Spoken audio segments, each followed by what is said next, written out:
277. Hipertensión pulmonar. La hipertensión pulmonar es un conjunto de enfermedades que afecta la vasculatura pulmonar y se define como un aumento de la presión arterial pulmonar media mayor de 22 milímetros de mercurio o una presión arterial pulmonar sistólica calculada mayor de 36 milímetros de mercurio. La hipertensión arterial pulmonar es una forma relativamente rara de hipertensión pulmonar y se manifiesta por síntomas de disnea, dolor torácico y síncope. Sin tratamiento, la enfermedad conlleva una tasa de mortalidad alta. La causa más frecuente de muerte es la insuficiencia cardíaca derecha descompensada. Ha habido adelantos significativos en la comprensión de la patogenia, diagnóstico y clasificación de la hipertensión arterial pulmonar. A pesar de estos avances significativos, todavía hay un retraso importante en el diagnóstico de hasta 2 años. En muchos casos, en pacientes cuyo síntoma principal es la disnea de esfuerzo, se establece el diagnóstico erróneo de enfermedades más comunes como el asma o la enfermedad pulmonar obstructiva crónica. La disponibilidad de fármacos nuevos ha producido un cambio radical en el tratamiento de esta enfermedad, con mejoría significativa en la calidad de vida y la mortalidad. Un retraso en el diagnóstico conlleva otro más evidente en el inicio del tratamiento adecuado. Los médicos deben estar en condiciones de reconocer los signos y síntomas de la hipertensión pulmonar y completar un estudio sistemático de los pacientes con sospecha de este diagnóstico. De esta manera, es posible lograr un diagnóstico temprano, tratamiento oportuno y los mejores resultados. Biopatología. La vasoconstricción, proliferación vascular, trombosis e inflamación son los fenómenos subyacentes al desarrollo de hipertensión arterial pulmonar, figura 277, 1. La proliferación y fibrosis de la íntima, la hipertrofia de la túnica media y la trombosis in situ son los hallazgos patológicos característicos en la vasculatura pulmonar. La remodelación vascular en etapas tempranas se limita a las arterias pulmonares pequeñas. A medida que la enfermedad avanza, la proliferación de la íntima y la remodelación patológica progresan, lo que reduce la distensibilidad de la vasculatura pulmonar. El resultado es el aumento progresivo de la poscarga ventricular derecha o la resistencia vascular pulmonar total y, por tanto, del trabajo ventricular derecho. En sujetos con enfermedad vascular pulmonar moderada a grave, a medida que aumenta la resistencia vascular pulmonar, se produce un incremento correspondiente de la presión arterial pulmonar media hasta que se afecta el gasto cardíaco y empieza a descender. Con la disminución del gasto cardíaco, la presión arterial pulmonar desciende. Cuando el gasto cardíaco baja a consecuencia del aumento de la poscarga y decremento de la contractilidad, la taquicardia es una respuesta compensatoria. La taquicardia reduce el tiempo de llenado y por tanto la precarga, lo que disminuye la fracción del volumen sistólico disponible para distender el árbol vascular pulmonar. Ya se identificaron anomalías en múltiples vías moleculares y genes que regulan las células endoteliales y musculares lisas de los vasos pulmonares, cuadro 277, 1. Estas alteraciones consisten en decremento de la expresión del conducto de potasio regulado por voltaje, mutaciones en el receptor 2 para proteína morfogenética ósea, aumento de la expresión del factor hístico, activación excesiva del transportador de serotonina, activación inducida por hipoxia del factor 1 alfa inducible por hipoxia y activación del factor nuclear de los linfocitos T activados. En consecuencia, disminuye la apoptosis de las células de músculo liso y surgen células endoteliales resistentes a la apoptosis que favorecen su acumulación y pueden ocluir la luz vascular. Además, el depósito de trombina en la vasculatura pulmonar debido al estado protrombótico que se desarrolla como una alteración independiente o como resultado de la disfunción endotelial puede amplificar la arteriopatía obstructiva. Diagnóstico y clasificación. El diagnóstico de la hipertensión pulmonar puede pasar inadvertido si no hay un índice de sospecha razonable. Los síntomas de hipertensión pulmonar son inespecíficos, insidiosos y se superponen con muchos otros trastornos frecuentes, incluidos el asma, otras enfermedades pulmonares y cardíacas. La mayoría de los pacientes se presenta con disnea, fatiga o ambas, en tanto que el edema, dolor torácico, presíncope y síncope son menos frecuentes y se relacionan con la enfermedad más avanzada. En las fases tempranas de la hipertensión arterial pulmonar, la exploración física a menudo resulta normal. Conforme la enfermedad progresa, puede haber evidencia de insuficiencia ventricular derecha con aumento de la presión venosa yugular, edema de extremidades inferiores y ascitis. Además, la exploración cardiovascular a veces revela un componente P2 acentuado del segundo ruido cardíaco, presencia de S3 o S4 derechos y un soplo holosistólico de insuficiencia tricuspidea. También es importante buscar signos de enfermedades que a menudo concurren con la hipertensión pulmonar. En algunas neumopatías crónicas se observan dedos hipocráticos. La esclerodactilia y las telangiectasias pueden indicar esclerodermia, y los estertores e hipertensión sistémica pueden ser indicios de insuficiencia cardíaca sistólica o diastólica izquierda. Una vez que surge la sospecha clínica, es esencial una estrategia sistemática para el diagnóstico y la valoración. Un ecocardiograma con un estudio de burbuja, si está indicado, es la principal prueba de detección. La ecocardiografía es importante para identificar las causas específicas. Todas las formas de hipertensión pulmonar pueden acompañarse de hipertrofia y dilatación del ventrículo derecho, figura 277.2, con aumento de la presión sistólica arterial pulmonar calculada. Es posible deducir más información importante sobre causas específicas de la hipertensión pulmonar, como valvulopatía, función ventricular sistólica y diastólica, cortocircuitos intracardíacos y otras enfermedades cardíacas. Aunque a menudo se discute la exactitud de la ecocardiografía Doppler, un ecocardiograma de alta calidad absolutamente normal elimina la necesidad de una valoración adicional para hipertensión pulmonar. Un ecocardiograma es una prueba de detección, en tanto la monitorización hemodinámica invasiva es el método de referencia para el diagnóstico y la valoración de la gravedad de la enfermedad. Después de un ecocardiograma normal todavía puede persistir cierta preocupación por hipertensión pulmonar. Esto es válido sobre todo en presencia de disnea o hipoxemia inexplicable. En estas situaciones es razonable realizar un cateterismo cardíaco derecho para establecer el diagnóstico definitivo. También, si el paciente tiene una capacidad funcional razonable, una prueba de ejercicio cardiopulmonar puede ayudar a identificar una limitación fisiológica verdadera y a distinguir entre las causas cardíacas y pulmonares de disnea. Si la prueba resulta normal, no hay indicación para un cateterismo cardíaco derecho. Si el ecocardiograma o la prueba de ejercicio cardiopulmonar sugiere hipertensión pulmonar y el diagnóstico se confirma en el cateterismo, debe hacerse un esfuerzo razonable para identificar la causa, porque esto determinará en gran medida el tratamiento.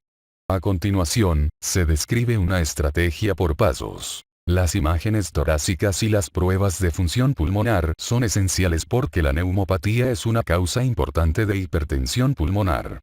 Un signo de hipertensión pulmonar que puede ser evidente en la radiografía torácica es el crecimiento de las arterias pulmonares centrales acompañado de poda vascular y cardiomegalia, figura 277.3. La tomografía computarizada de alta resolución puede aportar más información útil. Los hallazgos típicos de la hipertensión pulmonar en la tomografía son los que se observan en la radiografía torácica. Crecimiento de arterias pulmonares, figura 277.4, poda periférica de los vasos pequeños y crecimiento del ventrículo y la aurícula derechos. Sin embargo, la tomografía de alta resolución también revela signos de congestión venosa, como infiltrados centrolobulillares en vidrio despulido y engrosamiento de las líneas septales. En ausencia de cardiopatía izquierda, estos hallazgos sugieren enfermedad oclusiva venosa pulmonar, una causa rara de hipertensión arterial pulmonar que puede ser muy difícil de diagnosticar. La tomografía también es crucial para distinguir la enfermedad pulmonar intersticial o el enfisema concomitantes. La angiografía por tomografía suele usarse para valorar la enfermedad tromboembólica aguda y tiene excelente sensibilidad y especificidad para este fin. El gamagrama de ventilación-perfusión suele usarse como estudio de detección por su elevada sensibilidad y porque permite calificar a los pacientes para la intervención quirúrgica. La importancia de los angiogramas por tomografía en el diagnóstico de la hipertensión pulmonar tromboembólica crónica todavía es motivo de controversia, incluso con el advenimiento de la tomografía espiral. Aunque un gamagrama de ventilación-perfusión negativo descarta hipertensión pulmonar tromboembólica crónica, algunos casos raros pueden pasar inadvertidos en la angiografía por tomografía. Las pruebas de función pulmonar son un elemento importante de la valoración. Aunque una reducción aislada de la capacidad de difusión pulmonar del monóxido de carbono es el hallazgo típico de hipertensión arterial pulmonar, los resultados de las pruebas de función pulmonar también pueden sugerir neumopatías restrictivas u obstructivas como causa de la disnea o hipertensión pulmonar. La prueba de marcha en 6 minutos también es importante para valorar el grado de hipoxemia y limitación con el esfuerzo, así como para vigilar la progresión y respuesta al tratamiento. Cada vez se utiliza más la prueba de esfuerzo submáximo y máximo para la detección y caracterización de la enfermedad porque permite una medición más objetiva de la eficiencia respiratoria, dependiente de la cantidad de aire que se respira, medido en litros por minuto, para cada unidad de oxígeno consumido, medido en mililitros por kilo por minuto, durante el ejercicio. La respiración alterada durante el sueño es otra causa relevante de hipertensión pulmonar leve, pero el estudio del sueño solo es necesario cuando los antecedentes del paciente lo indican. La pérdida de saturación nocturna es un hallazgo frecuente en la hipertensión pulmonar, incluso en ausencia de respiración alterada durante el sueño. Por tanto, en todos los pacientes debe realizarse una oximetría nocturna de detección, sin importar si existen los síntomas típicos de apnea obstructiva durante el sueño o el síndrome de obesidad e hipoventilación. Dentro de las pruebas de laboratorio importantes para la detección está la prueba de virus de inmunodeficiencia humana cuando hay indicación clínica. Además, a todos los pacientes se les debe practicar una prueba de anticuerpos antinucleares, factor reumatoide y anticuerpos SCL70 para detectar las enfermedades reumáticas más frecuentes asociadas con hipertensión pulmonar. Las pruebas de función hepática y las serológicas para hepatitis son importantes para detectar alguna hepatopatía subyacente. Por último, cada vez es más importante la prueba de péptido natriurético cerebral para el diagnóstico y tratamiento de hipertensión pulmonar. El péptido natriurético cerebral y el extremo N de su propéptido, NT-proBNP, correlacionan con la función ventricular derecha, gravedad del estado hemodinámico y estado funcional en la hipertensión arterial pulmonar. El cateterismo cardíaco derecho con prueba de vasodilatador pulmonar se mantiene como el método de referencia, tanto para establecer el diagnóstico de hipertensión pulmonar como para permitir la selección del tratamiento médico apropiado. Para definir hipertensión pulmonar o hipertensión arterial pulmonar precapilar se necesita 1. Aumento de la presión arterial media, presión arterial pulmonar media igual o mayor de 25 milímetros de mercurio. 2. Presión capilar pulmonar de enclavamiento, presión auricular derecha o presión ventricular izquierda telediastólica igual o menor de 15 milímetros de mercurio. Y 3. Resistencia vascular pulmonar mayor de 3 unidades de Wood.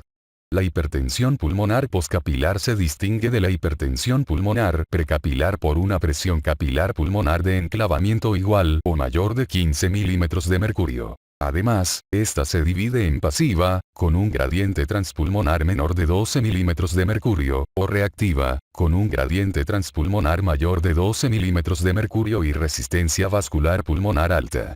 En cualquier caso, el gasto cardíaco puede ser normal o bajo. Los vasodilatadores de corta acción, como el óxido nítrico inhalado, epoprostenol inhalado o la adenosina intravenosa, son los preferibles para la prueba de vasodilatador.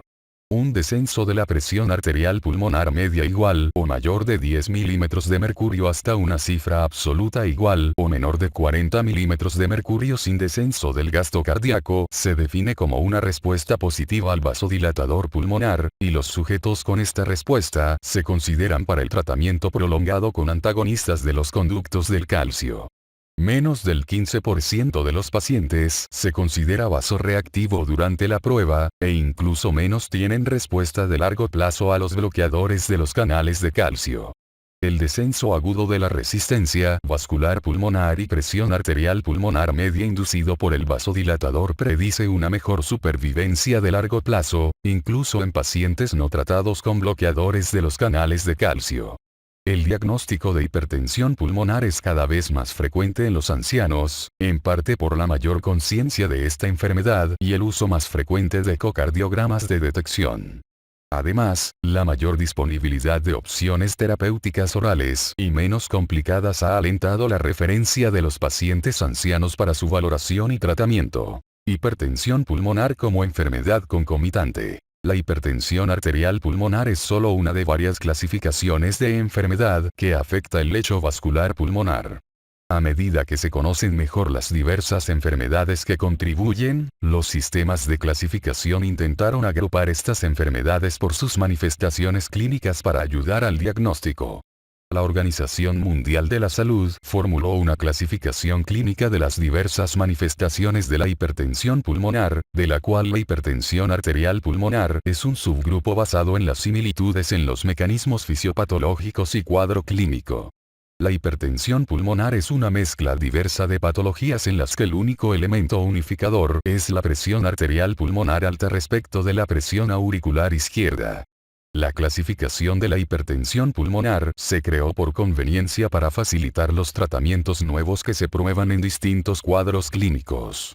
Se están llevando a cabo esfuerzos para definir las enfermedades vasculares pulmonares con base en el fenotipo molecular, que en el futuro podrían ofrecer una guía para mejorar las decisiones terapéuticas conforme continúa la evolución de las estrategias de la medicina de precisión. El sistema de clasificación actual, revisado por última vez en 2013 durante el quinto Simposio Mundial sobre Hipertensión Pulmonar, reconoce 5 categorías de hipertensión pulmonar. Hipertensión arterial pulmonar, hipertensión pulmonar por cardiopatía izquierda, hipertensión pulmonar por enfermedad pulmonar crónica, hipertensión pulmonar asociada con tromboembolia crónica y un grupo de enfermedades diversas que solo rara vez causan hipertensión pulmonar. Hipertensión arterial pulmonar. La hipertensión pulmonar del Grupo 1 de la Organización Mundial de la Salud, hipertensión arterial pulmonar, es una causa relativamente rara de hipertensión pulmonar. La hipertensión arterial pulmonar comprende un grupo de enfermedades que inducen remodelación arterial pulmonar precapilar marcada por fibrosis de la íntima, engrosamiento de la media, oclusión arteriolar pulmonar y lesiones plexiformes típicas. La hipertensión arterial pulmonar se define como un aumento sostenido de la presión arterial pulmonar media en reposo igual o mayor de 25 milímetros de mercurio, resistencia vascular pulmonar mayor de 240 dinas segundo por centímetro a la quinta y presión capilar pulmonar de enclavamiento presión ventricular izquierda telediastólica igual o menor de 15 milímetros de mercurio en el cateterismo cardíaco derecho.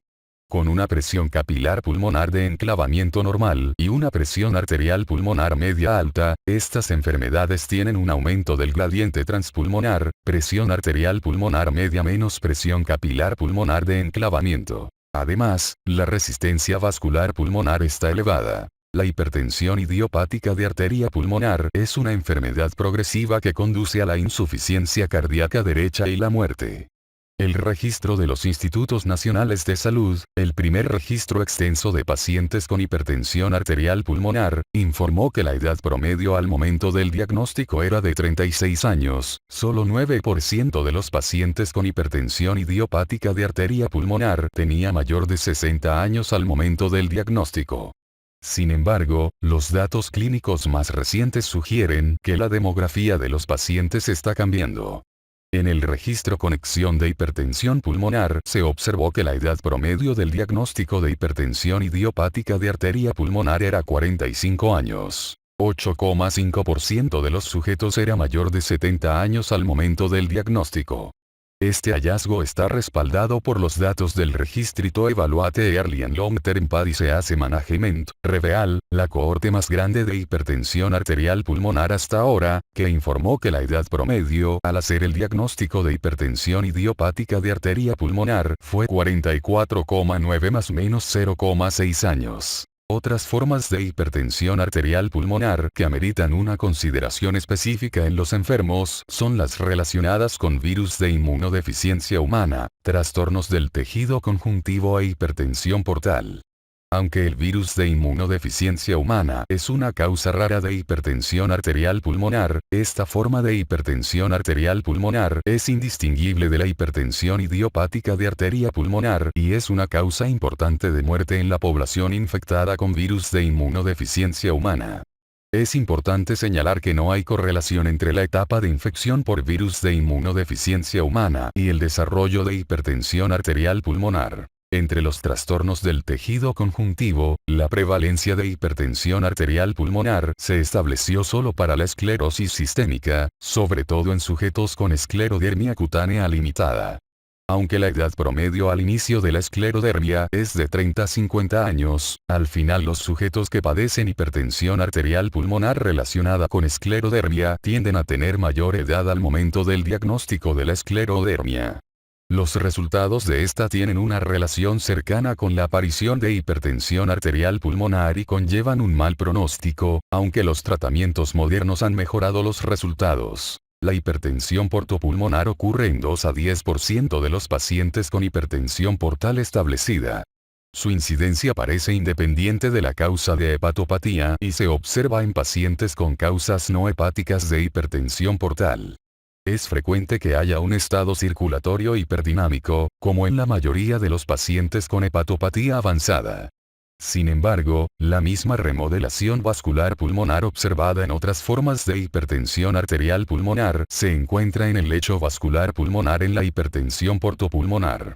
Es importante distinguir este proceso del síndrome hepatopulmonar, que también se manifiesta con disnea e hipoxemia, pero tienen rasgos fisiopatológicos distintos de la hipertensión portopulmonar porque la vasodilatación anormal de la vasculatura pulmonar genera cortocircuitos intrapulmonares. Hipertensión pulmonar relacionada con cardiopatía izquierda.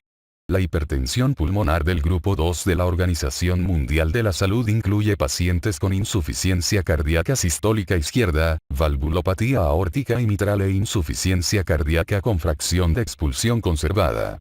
La hipertensión pulmonar puede surgir como resultado de todos estos trastornos. El rasgo distintivo de la hipertensión pulmonar del grupo 2 es la presión auricular elevada con hipertensión venosa pulmonar consecuente. En general, el gradiente transpulmonar y la resistencia vascular pulmonar se mantienen normales. Aunque este fenómeno está bien descrito en la valvulopatía izquierda y la insuficiencia cardíaca sistólica izquierda, los estudios sugieren que la insuficiencia cardíaca con fracción de expulsión conservada conlleva un riesgo general más alto de hipertensión pulmonar. Cualquiera que sea la causa de la presión auricular izquierda alta, o sea, insuficiencia cardíaca sistólica o diastólica, o valvulopatía, el aumento de la presión venosa pulmonar conduce de manera indirecta al aumento de la presión arterial pulmonar. La presencia de hipertensión pulmonar conlleva un mal pronóstico en todas las formas de insuficiencia cardíaca. En particular, la hipertensión venosa pulmonar crónica puede ocasionar vasculopatía arterial pulmonar reactiva, que se manifiesta por un gradiente transpulmonar alto, mayor de 12 milímetros de mercurio, y resistencia vascular pulmonar alta, mayor de 3 unidades WOD. En el examen patológico, este proceso se caracteriza por remodelación arteriolar pulmonar con fibrosis de la íntima e hiperplasia de la media, como lo que se observa en la hipertensión arterial pulmonar. Hipertensión pulmonar relacionada con neumopatía. La enfermedad pulmonar intrínseca es la segunda causa más frecuente de hipertensión pulmonar, aunque su prevalencia actual es difícil de confirmar. La hipertensión pulmonar se observa en la enfermedad pulmonar obstructiva crónica y en la neumopatía intersticial. También puede observarse en enfermedades con fisiología mixta, obstructiva y restrictiva. Bronquiectasias, fibrosis quística, enfermedad restrictiva obstructiva mixta marcada por fibrosis en las regiones pulmonares inferiores, y enfisema predominante en las zonas pulmonares superiores. Como en los pacientes con cardiopatía izquierda, la hipertensión pulmonar relacionada con neumopatía crónica casi siempre es moderada. No obstante, algunos de estos pacientes parecen tener una hipertensión pulmonar desproporcionada respecto de la enfermedad pulmonar parenquimatosa, lo que sugiere enfermedad arterial pulmonar intrínseca. Estos individuos casi siempre tienen una hipertensión pulmonar más grave. Los resultados de las pruebas de función pulmonar demuestran una capacidad de difusión pulmonar del monóxido de carbono muy baja. Si bien se describe hipertensión pulmonar en la mayoría de las formas de enfermedad pulmonar intersticial, se ha estudiado más en la fibrosis pulmonar idiopática, pero los estudios individuales han sido pequeños. Los datos ecocardiográficos tempranos sugerían que la prevalencia de la hipertensión pulmonar en las neumopatías intersticiales es alta, pero la vigilancia hemodinámica con penetración corporal sugiere que la incidencia es mucho menor de lo que se pensaba. El diagnóstico de hipertensión pulmonar conlleva un mal pronóstico en la fibrosis pulmonar. En el grupo 3 de la hipertensión pulmonar también se incluye la respiración alterada durante el sueño. La apnea del sueño se asocia con hipertensión pulmonar desde hace tiempo, pero la hipertensión pulmonar asociada con la alteración respiratoria durante el sueño suele ser leve. Hipertensión pulmonar relacionada con enfermedad tromboembólica crónica. La hipertensión pulmonar después de obstrucción tromboembólica crónica de las arterias pulmonares está bien descrita, pero su incidencia se desconoce. Se cree que la incidencia de hipertensión pulmonar después de un solo episodio embólico pulmonar es bastante baja y es probable que aumente después de la embolia recurrente. No se conocen los factores de riesgo para el desarrollo de hipertensión pulmonar tromboembólica crónica. Muchos pacientes no tienen antecedente de tromboembolia venosa clínica. La patogenia de hipertensión pulmonar tromboembólica crónica no se conoce bien. La obstrucción de la vasculatura pulmonar proximal es un factor relevante, a menudo el dominante, aunque existe además remodelación vascular pulmonar. Cerca de 10 a 15% de los pacientes desarrollará una enfermedad con muchas similitudes clínicas y patológicas con la hipertensión arterial pulmonar después de la extracción del trombo proximal. Otros trastornos que afectan la vasculatura pulmonar. Sarcoidosis. Los pacientes con sarcoidosis padecen hipertensión pulmonar por el compromiso pulmonar. Los sujetos con sarcoidosis que presentan disnea progresiva y hipertensión pulmonar necesitan una valoración exhaustiva.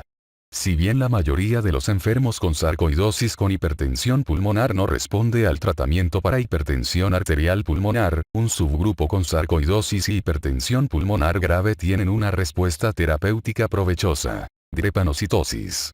Las alteraciones del sistema cardiovascular son notorias en el espectro clínico de la drepanocitosis, e incluye hipertensión pulmonar.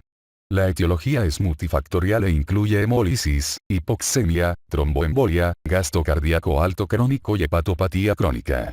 La presencia de hipertensión pulmonar en los pacientes con drepanocitosis es rara. Esquistosomosis. En todo el mundo, esta es una de las causas más frecuentes de hipertensión pulmonar.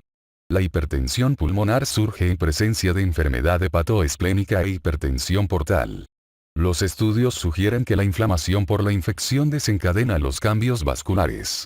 El diagnóstico se confirma con el hallazgo de huevecillos del parásito en la orina o heces de pacientes con síntomas, lo cual puede ser difícil de lograr. Se desconoce la eficacia de los tratamientos dirigidos a la hipertensión pulmonar en estos casos. Tratamiento farmacológico de hipertensión arterial pulmonar. La hipertensión pulmonar siempre fue una enfermedad letal sin un tratamiento médico efectivo. Hay varios fármacos aprobados para la hipertensión arterial pulmonar, como la prostaciclina y análogos y agonistas de la prostaciclina, potenciadores de la vía del óxido nítrico, y antagonistas de los receptores para endotelina, y que han mejorado mucho la perspectiva. Aunque no hay curación para la hipertensión arterial pulmonar, la farmacoterapia actual mejora la morbilidad y, en algunos casos, la mortalidad. Prostanoides. En la hipertensión arterial pulmonar, la disfunción endotelial y activación plaquetarias producen un desequilibrio en los metabolitos del ácido araquidónico, con descenso de la concentración de prostaciclina y aumento de la de tromboxano A2. La prostaciclina activa las vías dependientes de monofosfato de adenosina cíclico que median la vasodilatación. La prostaciclina también tiene efectos antiproliferativos en el músculo liso vascular e inhibe la agregación plaquetaria. La concentración de la proteína prostaciclina sintasa disminuye en las arterias de pacientes con hipertensión arterial pulmonar. Este desequilibrio en los mediadores se corrige con la administración exógena de prostanoides como tratamiento para la hipertensión arterial pulmonar avanzada. El epoprostenol fue el primer prostanoide disponible para el tratamiento de hipertensión arterial pulmonar. El epoprostenol administrado en infusión intravenosa continua mejora la capacidad funcional y la supervivencia en la hipertensión arterial pulmonar.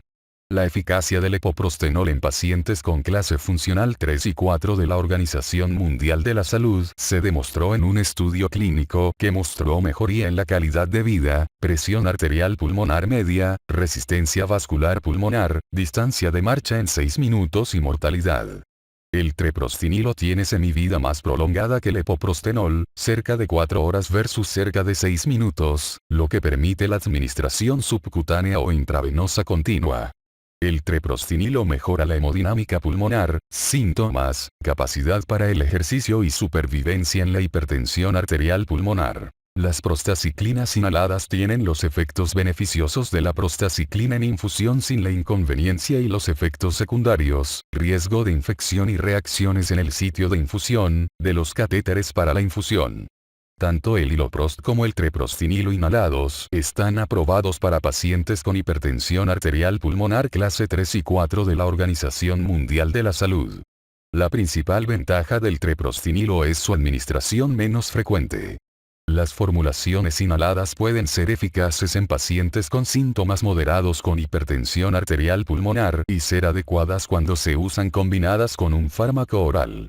Los inhibidores de la fosfodiesterasa 5, por ejemplo, sildenafilo, aumentan la concentración de monofosfato de guanosina cíclico y activan las vías de señalización dependientes de monofosfato de guanosina cíclico que también median la vasodilatación y la inhibición plaquetaria. Por tanto, la adición de un inhibidor de la fosfodiesterasa 5 aumenta los beneficios de los prostanoides para la hemodinámica pulmonar y la capacidad funcional en la hipertensión arterial pulmonar. El treprostinilo oral, una formulación de liberación prolongada, se valoró en un estudio aleatorizado controlado en sujetos sin tratamiento previo y en 2 estudios con asignación al azar y grupo testigo con tratamiento combinado. El treprostinilo oral mejoró de manera significativa la distancia de marcha en 6 minutos en comparación con el placebo, 23 minutos respecto al valor basal, P igual 0,0125, pero no tuvo efecto en la agravación clínica. Ambos estudios con tratamiento combinado, en los que se agregó treprostinilo al régimen de base con un inhibidor de fosfodiesterasa 5 o un antagonista de receptor de endotelina, no alcanzó su criterio de valoración primario en distancia de marcha en 6 minutos. Sin embargo, como resultado de la mejor tolerancia al ejercicio en el estudio con monoterapia, junto con la eficacia clínica establecida del treprostinilo parenteral e inhalado, la Administración de Drogas y Medicamentos aprobó el treprostinilo oral para el tratamiento de la hipertensión arterial pulmonar en el grupo 1 según la Organización Mundial de la Salud. El treprostinilo oral se administra 3 veces al día y se ajusta poco a poco hasta la dosis efectiva, máxima. El Selexipag es un derivado difenilpiracina no prostanoide que se une con gran afinidad con el receptor para prostaciclina. El metabolito activo de Selexipag tiene semivida prolongada en comparación con los análogos prostanoides y permite la administración 2 veces al día.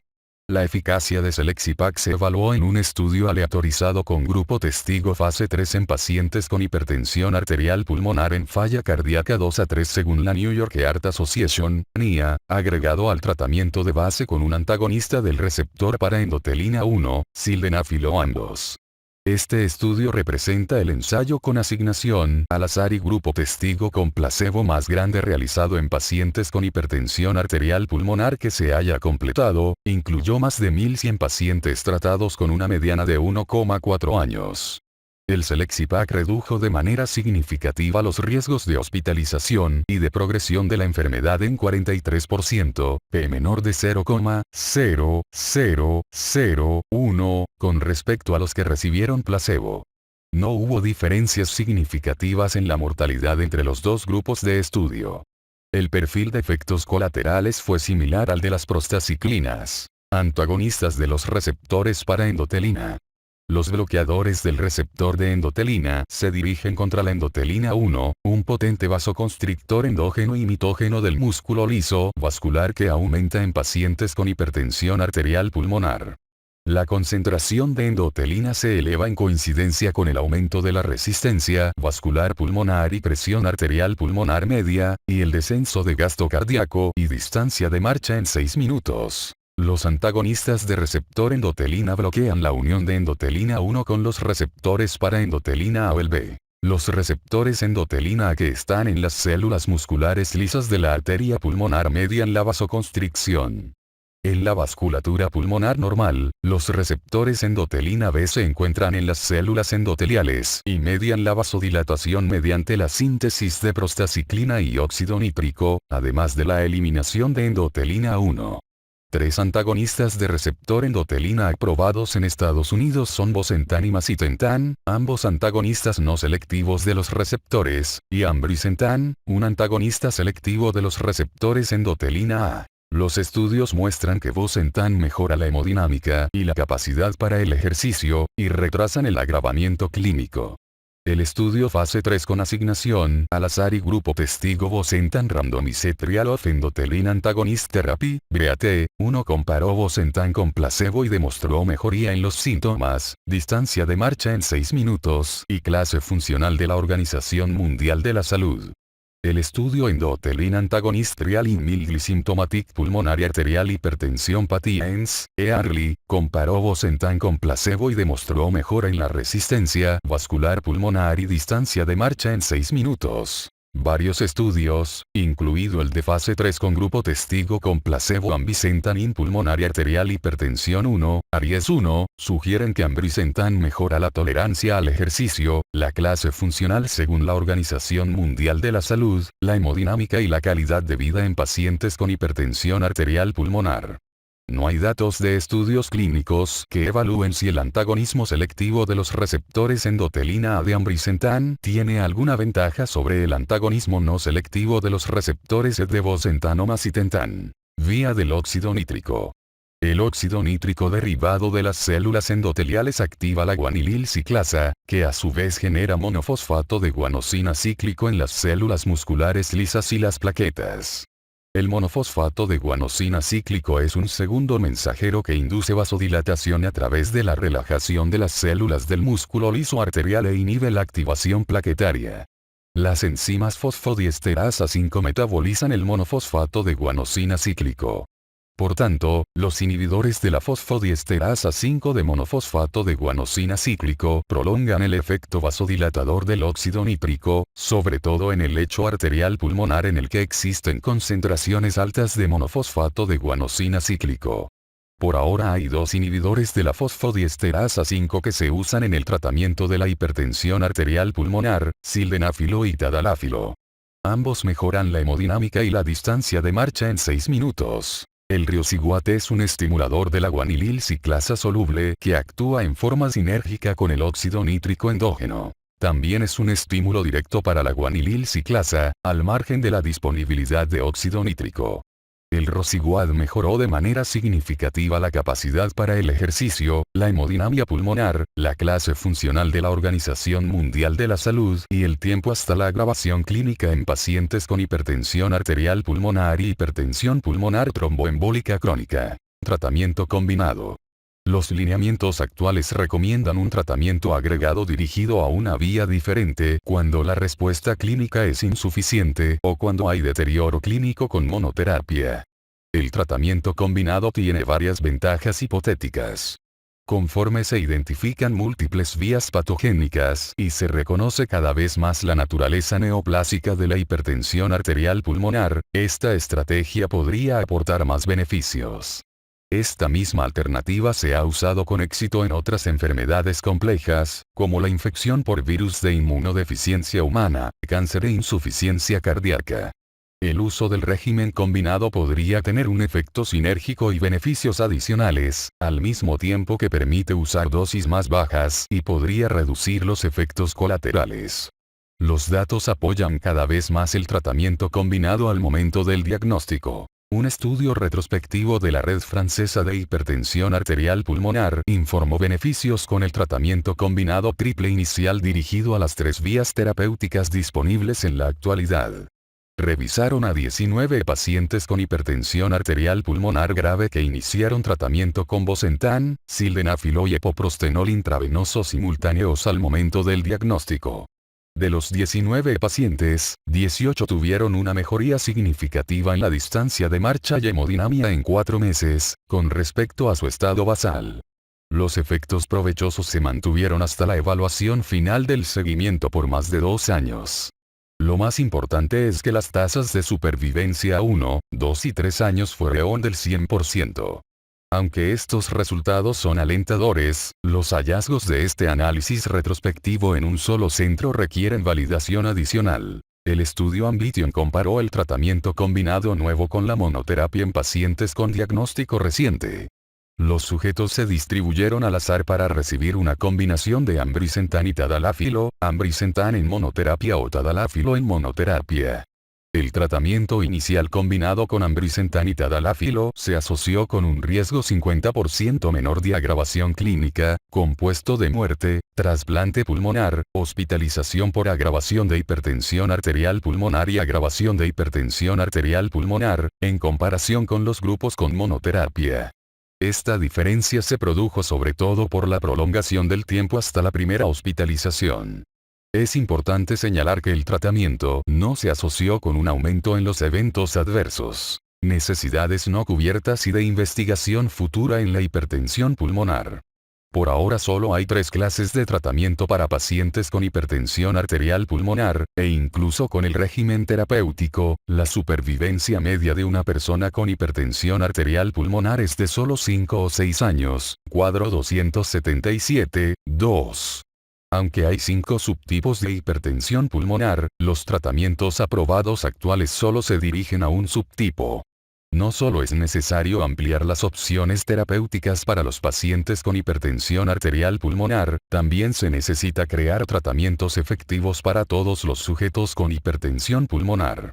En parte, la supervivencia limitada es resultado del retraso en el diagnóstico. El mayor conocimiento entre los médicos y los pacientes podría derivar en el diagnóstico más oportuno que influya en la respuesta terapéutica y la supervivencia. La hipertensión pulmonar debe diagnosticarse a tiempo para poder iniciar el tratamiento lo antes posible. Los enfermos también deben tener la opción de ser referidos a un centro especializado dedicado al tratamiento de pacientes con enfermedad vascular pulmonar, lo que asegurará su acceso a la atención más actualizada y multidisciplinaria. Por último, es indispensable que continúen los esfuerzos para elaborar nuevos tratamientos que se dirijan a las vías cada vez más complejas y yuxtapuestas implicadas en las diversas formas de hipertensión pulmonar.